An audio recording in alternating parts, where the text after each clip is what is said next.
네, 행복한 안식일, 사랑이 넘치는 동탄 새하늘교회를 찾으신 우리 모든 성도님들과 우리 새하늘 가족들을 주님의 이름으로 환영합니다.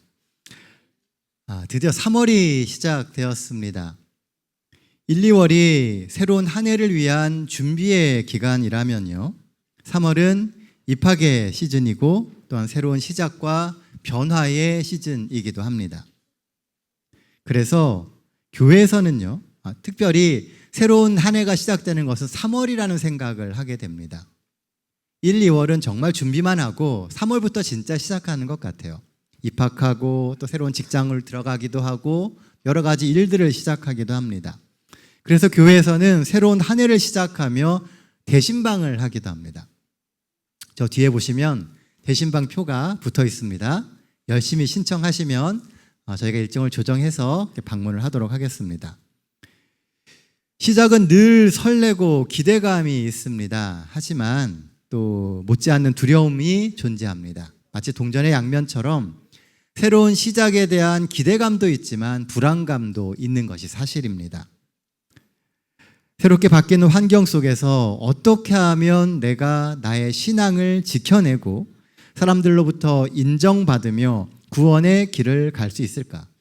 그런 긴장감과 두려움이 생기는 그런 때인 것 같습니다. 여러분들은 어떠십니까? 여러분들은 긴장감을 가지고 3월을 맞이하셨습니까? 아니면 두려움을 가지고 3월을 맞이하셨습니까? 그것도 아니라면 3월인지도 모르고 이날 오셨습니까?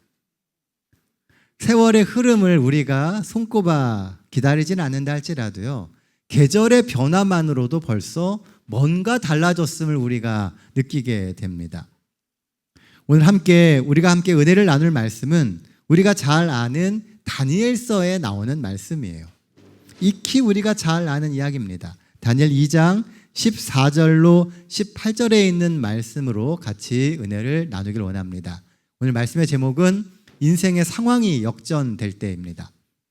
한 절씩 번갈아 가면서 읽겠습니다. 14절입니다.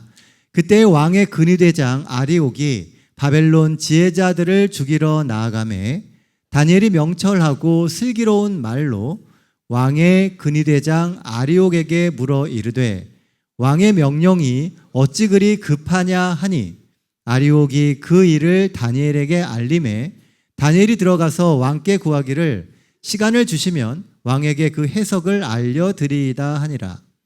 이에 다니엘이 자기 집으로 돌아가서 그 친구 하나냐와 미사엘과 아사랴에게 그 일을 알리고 하늘에 계신 하나님이 이 은밀한 일에 대하여 불쌍히 여기사 다니엘과 세 친구들이 바벨론의 다른 지혜자들과 함께 죽임을 당하지 않게 하시기를 그들로 하여금 구하게 하니라. 예, 감사합니다. 오늘 본문의 이야기는 다니엘의 이야기예요. 요즘 저는요, 다니엘서를 다시 공부합니다. 왜냐하면 늘 새로운 구도자들이 생기고 그분들이 침례를 받고 다니엘서를 공부하시게 될 때 저 역시도 다시 한번 새로운 마음으로 다니엘서를 돌아봅니다. 그리고 그 전에 보지 못했던 새로운 것이 없는지, 그리고 새롭게 깨닫는 것이 없는지 생각해 보게 됩니다. 다음 주가 되면 교회에 올해 첫 침례식이 있습니다. 열심히 지금 다니엘서를 공부하고 계세요. 저도 그래서 다시금 다니엘서를 처음부터 다시 읽으면서 이렇게 공부를 하고 있습니다. 그렇게 성경을 살피다 보면요, 그 전에 보지 못했던 것, 그리고 그 전에 생각하지 못했던 것을 보게 되는 때가 있습니다. 오늘 우리가 함께 나눌 말씀도요, 바로 그것과 관련된 부분입니다. 저는 오늘 본문을 읽을 때마다 늘 드는 의문이 하나 있었어요. 그게 뭐였냐면 느부갓네살 왕이 바벨론의 다른 박사들에게는 자신이 꾸었던 꿈의 이야기를 해주지를 않아요. 또한 그 박사들이 그 꿈에 대해서 연구하고 해석을 할 수 있는, 그러니까 답을 찾을 수 있는 시간을 주지를 않았습니다. 그런데 이상한 게 뭐냐면요, 다니엘에게는 이 느부갓네살 왕이 가서 기도하고 꿈을 해석해서 올 수 있는 시간을 주었다는 겁니다. 이상하죠? 왜 다른 사람에게는 다 안 주는데 다니엘에게는 그것을 주었는가 하는 겁니다. 물론 하나님의 개입하심 때문입니다. 하나님이 느부갓네살의 마음에 감동을 주셔서 또 느부갓네살의 마음을 좀 이렇게 부드럽게 하셔서 다니엘에게 시간을 주신 게 맞아요. 하지만 이게 단순히 하나님의 개입이라는 한마디로 넘어갈 만큼 단순한 문제가 아니라는 생각이 들었기 때문에 그렇습니다. 왜냐하면요, 만약 다니엘에게는 하나님이 그렇게 다니엘의 삶에 적극적으로 개입하셨는데 왜 오늘날 우리의 삶 속에는 그렇게 적극적으로 개입을 안 해주시는가라는 생각이 들 수 있기 때문에 그래요. 여러분들 그런 생각 해보신 적 없으세요? 성경을 읽다가 성경에 나오는 이 인물들은 하나님께서 정말 인생에서 답도 잘 해주시고 그리고 개입도 많이 해주시고 놀라운 일도 엄청나게 많이 일으켜 주시는데 왜 내 삶 속에서는 그런 일이 잘 안 일어날까? 그런 생각 해보신 적 없으십니까? 별로 없으신가 봐요. 저는 그런 생각을 할 때가 종종 있었습니다. 그러니까 정말 이게 정말 필요한 일이에요. 교회를 위해서나 우리 성도들을 위해서 정말 필요한 일이어서 기도를 열심히 하는데 안 들어주는 거예요. 하나님께서. 하나님이 딱 개입해 주시면 정말 교회가 더 좋아질 것 같고 성도들의 믿음이 확 성장할 것 같은데 그 일이 안 되는 겁니다. 제가 목회 초년 때 그런 경험이 아주 있었어요. 아주 시골에서 저 강원도 철원이라고 하는 변방에서 목회를 하는데 제 차가 망가졌었습니다. 제가 그때 교회차가 없었기 때문에요. 제가 거기 가면서 100만 원짜리 봉고차를 하나 사갖고 갔습니다. 근데 차가 너무 오래되니까요. 안 가요. 겨울에 시동이 안 걸려요. 제가 열심히 기도했습니다. 하나님, 중고차 500만 원 하는데 500만 원짜리 차 하나만 좀 주십시오.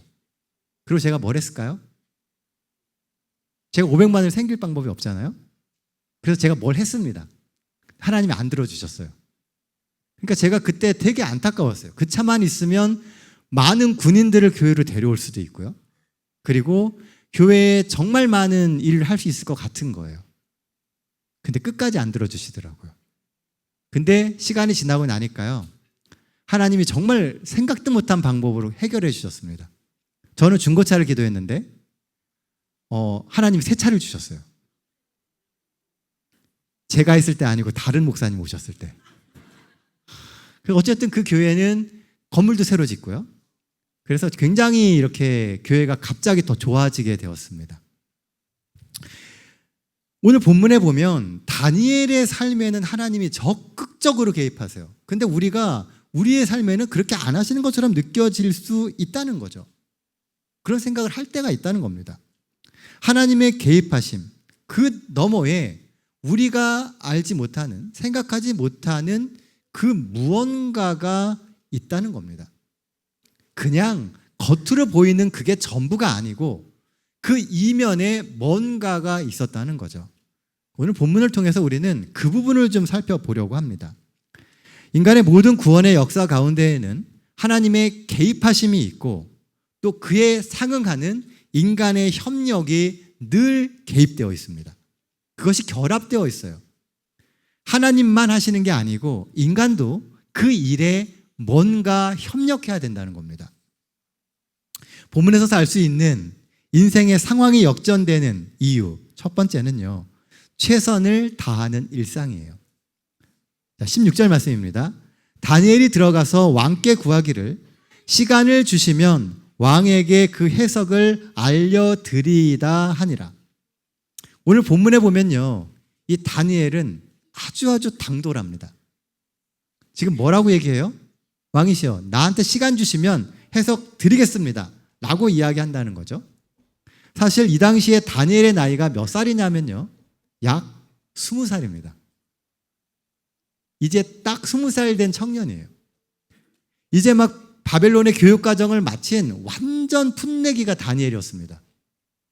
그런데 다니엘이 지금 이 이야기를 나누고 있는, 왕에게 전달해 주십시오라고 대화를 나누고 있는 대상이 누구냐 하면 당시에 왕의 근위대장이었던 아리옥이라고 하는 사람입니다.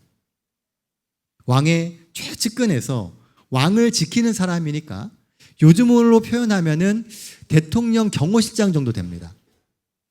지금 막 이제 입문한 사람이 대통령 경호실장한테 와가지고 지금 얘기를 하는 거예요. 20살밖에 안 됐는데. 직급으로 보거나 연배로 보거나 감히 함부로 이야기하기가 어려운 관계라는 거죠. 근데 다니엘이 그렇게 이야기를 합니다. 그런데 더 신기한 것은 이 당돌한 다니엘의 제안을 근위대장 아리옥이 받아줬다는 겁니다. 다른 사람들 이야기는 하나도 안 들어줬는데 다니엘의 이 이야기를 받아들여 줬다는 거죠. 왜일까요? 그 이유는 다니엘이 평상시에 그가 아주 특별한 존재라고 하는 것을 증명하며 살았기 때문입니다. 이 이야기는 우리가 잘 알고 있는 다니엘 1장 8절부터 시작이 됩니다. 다니엘이 뭐 했어요? 뜻을 정했습니다. 무슨 뜻을 정했을까요? 난 이제 바벨론에서 잘 먹고 잘 살아야 되겠다.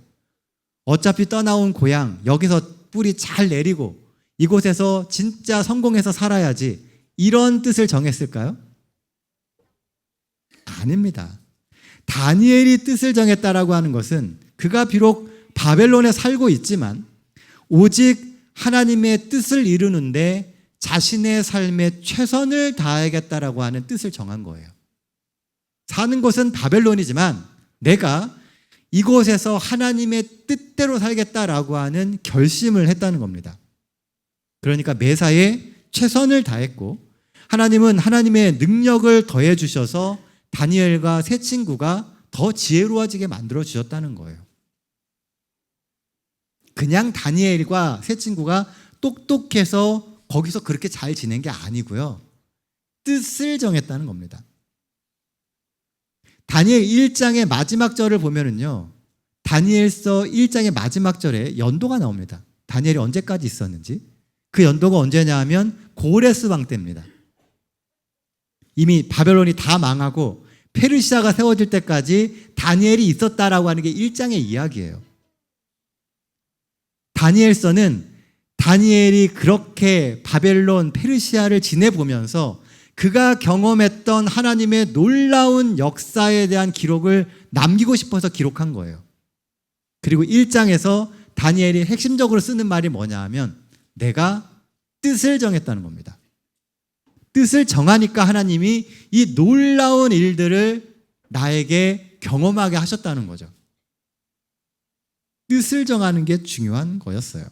이 말은 그 당시에 이 바벨론에서 공부하던 다른 학생들보다 다니엘과 세 친구가 더 지혜로워졌다는 이야기고 그 결과 그 교육을 담당했던 감독관들과 느부갓네살에게 다니엘과 세 친구들이 다른 이들과는 차원이 다른 특출난 인물임을 각인시켰다라고 하는 겁니다.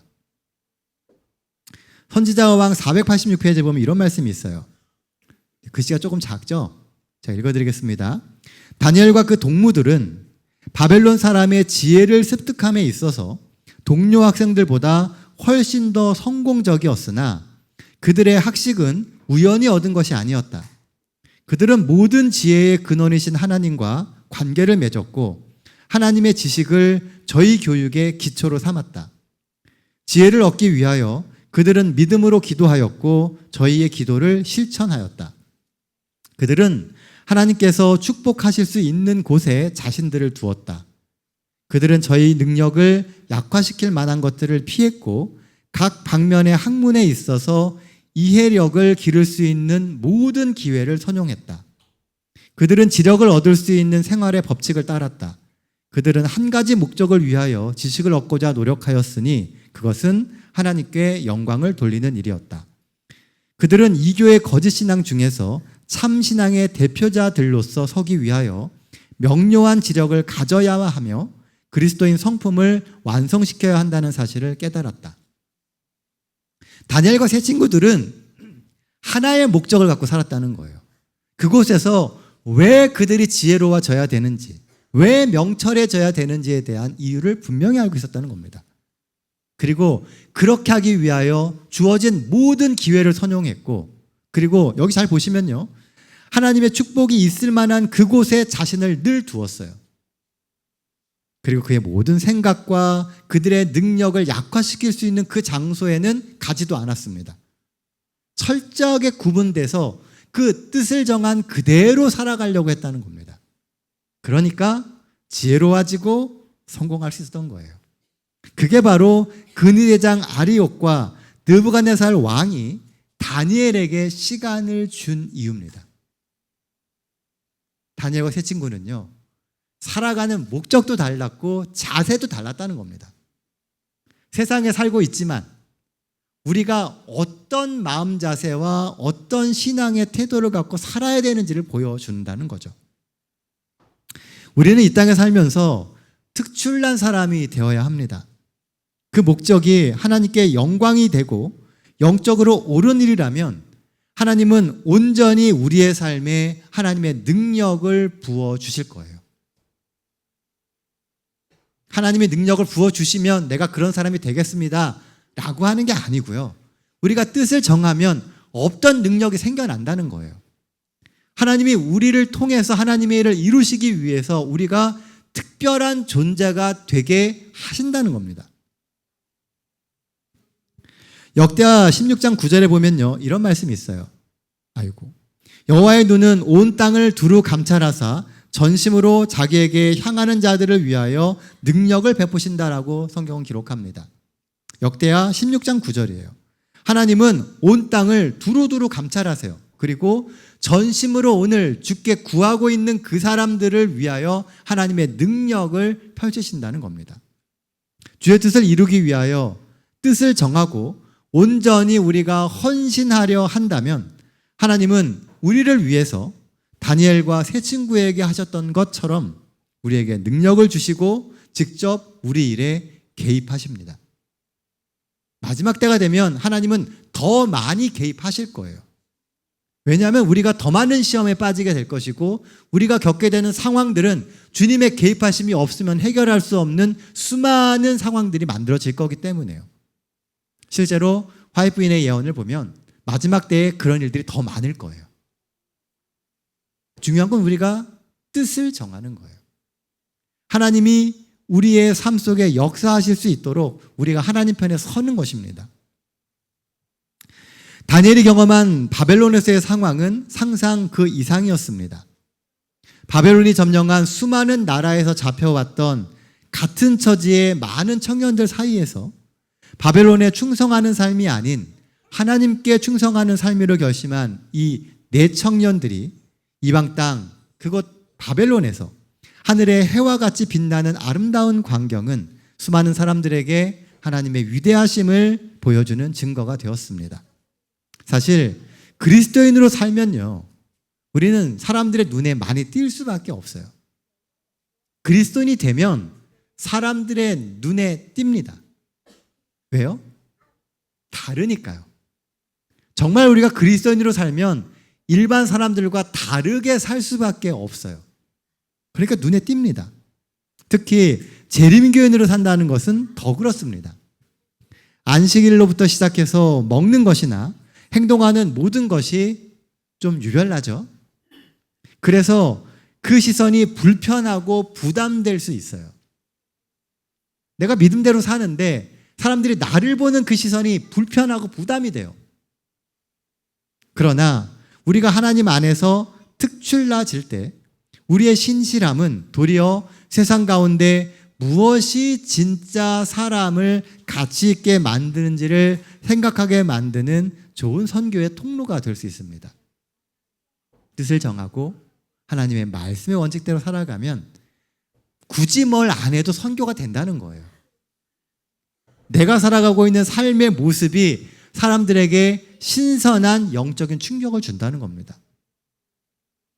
여러분들 그런 삶을 살고 싶지 않으십니까? 여러분들을 보면 아, 그리스도인이구나 라고 하는 게 느껴지는 사람, 아, 저렇게 살면 하나님께서 축복해 주시는구나 라고 하는 것을 보여줄 수 있는 샘플이 되는 사람, 저는 그런 사람이 되고 싶습니다. 그런 삶을 살고 싶어요. 여러분들도 그런 사람이 될 수 있기를 간절히 바랍니다. 그러려면 우리가 결심해야 돼요. 하나님 안에서 뜻을 정하고 하나님 안에서 특출나지기로 결심하십시오. 그리고 하나님이 우리의 삶을 어떻게 바꿔가시는지를 목도하면서 더 자신 있는 재림 성도로 살아가시는 우리 모든 동탄 새하늘교회 성도들 되시기를 간절히 바랍니다. 본문에서 찾아볼 수 있는 인생의 상황이 역전되는 이유 두 번째는요, 명철하고 슬기로운 말입니다. 14절 말씀입니다. 그때 왕의 근위대장 아리옥이 바벨론 지혜자들을 죽이러 나갈새 다니엘이 명철하고 슬기로운 말로, 지금 열심히 아리옥이 지금 막 그 명령 때문에 급하게 나가는데 다니엘이 어떤 말로 아리옥을 설득했다고요?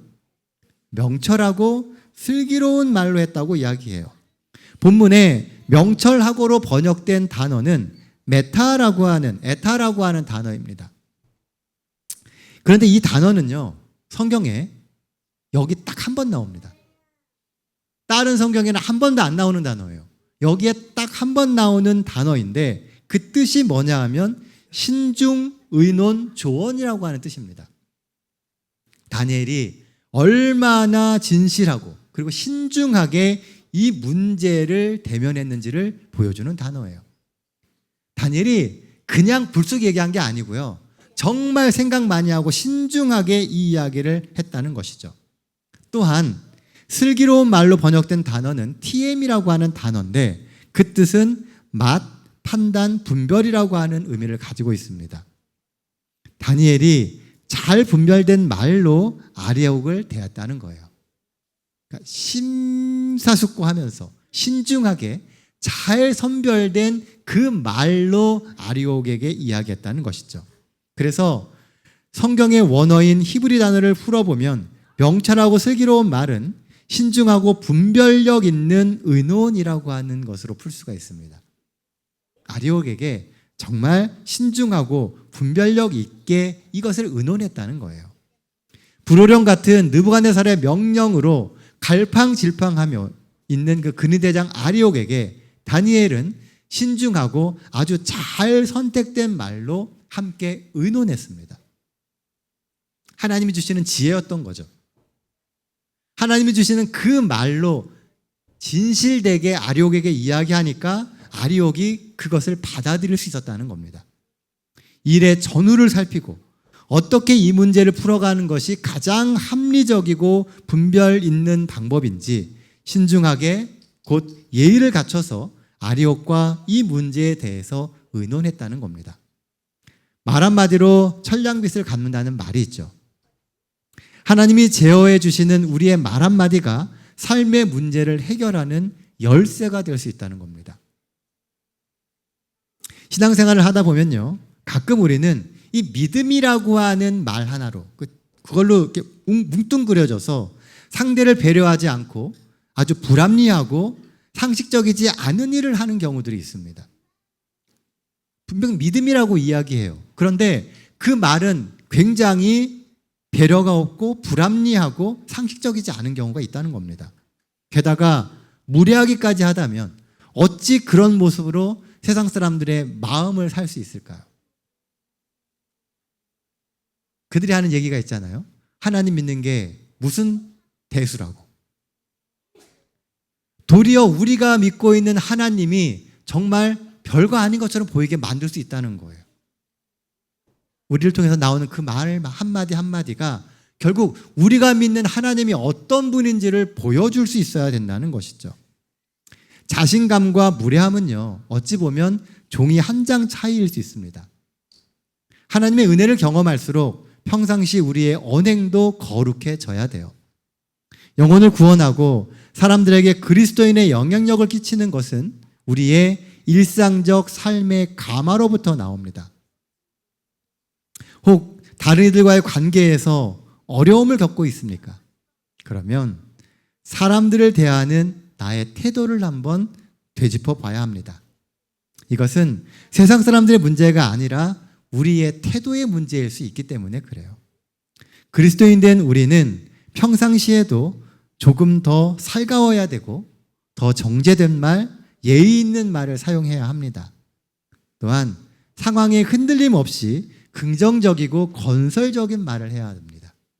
그게 그리스도인 된 우리의 삶의 모습이에요. 경희대 이동규 교수는 다음과 같은 말을 했습니다. 보통은 생각이 언어를 타락시키지만 언어도 생각을 타락시킵니다. 물건에는 품질이 있고 사람에게는 인품이 있듯이 말에는 언품이 있습니다.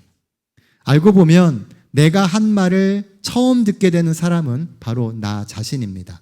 특히 입은 화의 출구입니다. 곰은 쓸개 때문에 죽고 사람은 혀 때문에 죽는다고 했습니다. 쓸개가 곰이 죽게 만드는 원인이 돼요. 근데 사람을 망하게 하는 것은 말이라는 겁니다. 우리의 혀가 우리를 망하게 할 수 있다는 거죠. 다니엘의 삶에 새로운 기회와 구원의 길이 열린 데에는 그가 구사에 썼던 명철하고 슬기로운 말도 일조했다라고 하는 것을 부인할 수가 없습니다. 하나님께서 우리를 위해 준비해 놓으신 길은 어떤 위기 가운데서도 분명히 존재합니다. 위기 안에 길이 있어요. 통제할 수 없는 시대의 흐름 앞에 당황하며 휩쓸려 가지 말고 더 겸손히 정제된 언어와 굳건한 믿음으로 하나님께서 예비하신 그 길을 걸어갈 수 있게 되기를 간절히 원합니다. 우리의 혀를 잘 제어하고 좋은 언품을 만들어 감으로 그리스도인의 고상한 인품과 신앙의 탁월함을 세상에 전하는 그리스도의 대사가 되어서 저와 우리 모든 동탄새하늘교회 성도들이 그렇게 하나님의 일을 해갈 수 있는 하나님의 사람들이 되기를 간절히 바랍니다. 이제 말씀 정리하겠습니다. 종잡을 수 없는 인생의 파도 앞에서 인생의 상황을 역전시킬 수 있는 방법. 그 첫 번째는 최선을 다하는 일상을 사는 거예요. 요행이 아니라 최선을 다하는 겁니다. 그리스도인 된 우리는 특별해져야 돼요. 하나님의 영광을 위해 살기로 뜻을 정해야 하고 세상의 거친 파도 앞에서 하나님을 의지하며 당당히 맞설 수 있는 용기도 품어야 됩니다. 그렇게 하나님을 의지하며 매사에 최선을 다할 때 하나님께서 우리의 삶에도 다니엘과 세 친구에게 주셨던 놀라운 능력과 하나님의 섭리를 보여주실 것입니다. 그렇게 하나님과 함께 이 세상의 마지막 역사를 써내려가는 우리 모두가 되기를 바랍니다. 종잡을 수 없는 인생의 파도 앞에서 인생의 상황을 역전시킬 수 있는 방법. 두 번째는 명철하고 슬기로운 말로 언품을 만들어 가는 것입니다. 신중하고 분별력 있는 언행은 적대적이고 얼어붙었던 사람들의 마음을 녹입니다. 우리의 말이 사람들의 마음을 녹여요. 긍정적이고 성화된 말, 건설적이며 희망적인 말은 마지막 시대에 복음을 전하는 우리 그리스도인들에게 꼭 필요한 능력입니다. 순간을 바꾸는 것은요, 일상이에요. 매일의 일상을 더 성화된 삶을 살아갈 때 우리가 만나는 결정적인 그 순간도 성화될 수 있습니다. 그 순간 돼서 내가 바뀌는 게 아니에요. 매일매일 그런 삶을 살려고 노력해 갈 때 결정적인 순간에도 우리가 그렇게 살 수 있는 것입니다. 격변하는 세상에서 우리의 믿음을 지키고 역사를 주도하는 하나님의 사람으로 살 수 있는 힘은 그리스도 예수 안에서 결심하고 성화된 삶입니다. 이 한 주도 우리의 인생의 분위기를 역전시키고 믿음으로 세상을 이기는 놀라운 역사를 누리기 위해서 하나님과 함께 힘을 모으고 뜻을 모아 세상의 복음의 산 증인으로 살아가시는 저와 모든 동탄 새하늘교회 성도들 되시기를 간절히 바라며 오늘 말씀 마치도록 하겠습니다.